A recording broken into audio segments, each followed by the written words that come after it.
When you ignite a stove or fill a vehicle tank, you are likely using one of four specific energy sources: LPG, CNG, LNG, or PNG. Usually, these acronyms are treated as interchangeable labels for the same substance. In reality, these four labels represent a divide between distinct chemicals and the specialized engineering required to move them.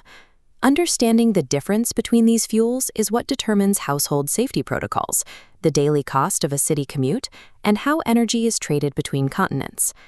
The fundamental challenge of using gas as an energy source is its physical footprint. It is invisible, expansive, and naturally takes up far too much volume to be stored or transported efficiently. Every fuel acronym, LPG, CNG, LNG, and PNG, represents a different engineering method for crushing that volume down into a usable size. Mastering these substances is a matter of using physics to override chemistry, choosing a specific storage method based on how far the energy needs to travel. Liquefied petroleum gas, or LPG, is the outlier of the group. Unlike the others, this is not natural gas. It is a heavy byproduct created during the refining of crude oil. While natural gas is mostly methane, LPG is composed of heavier propane and butane molecules. Because they are heavy, they condense into a liquid under mild pressure. This cheat code turns LPG into a dense liquid stored in thin metal cylinders.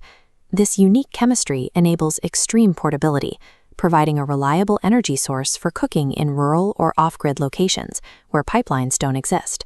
That leaves the methane triplets: CNG, LNG, and PNG. Chemically, these three are identical.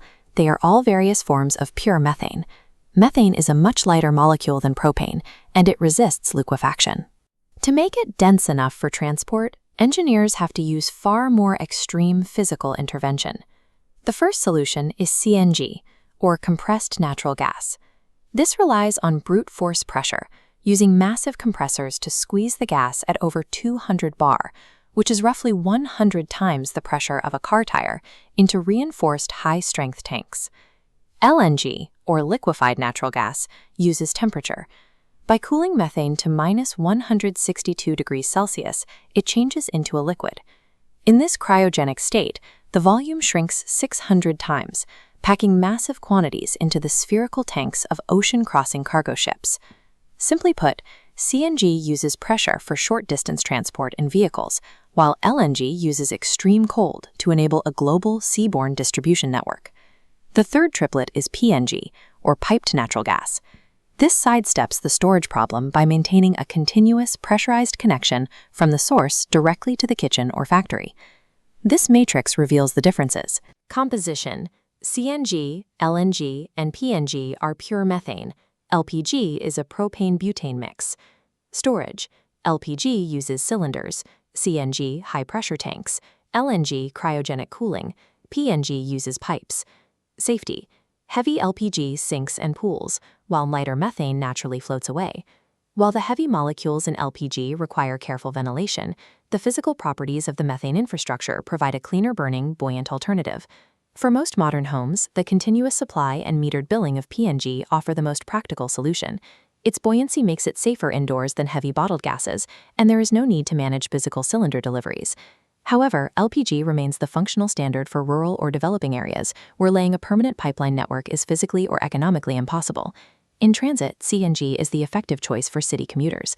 It is cost-efficient and burns much cleaner than traditional gasoline and passenger vehicles. For heavy transport, LNG is the winner. Its liquid density allows 18-wheelers to carry enough fuel to travel thousands of kilometers, a feat that would require a CNG tank far too large for a truck to carry. Maximizing energy efficiency means matching the gas, whether it is highly pressurized, frozen into a dense liquid, or flowing through continuous pipes, to the distance and scale of the trip. Technologies like LNG and PNG are currently acting as vital transition fuels. They provide a lower carbon bridge as the global grid moves away from coal and oil toward a renewable future. With the growth of cryogenic shipping and urban pipelines, which of these engineering solutions do you believe will define the next decade of global energy? The dominant energy source of the coming decade depends less on the chemistry of the molecule and more on the adaptability of the engineering used to move it.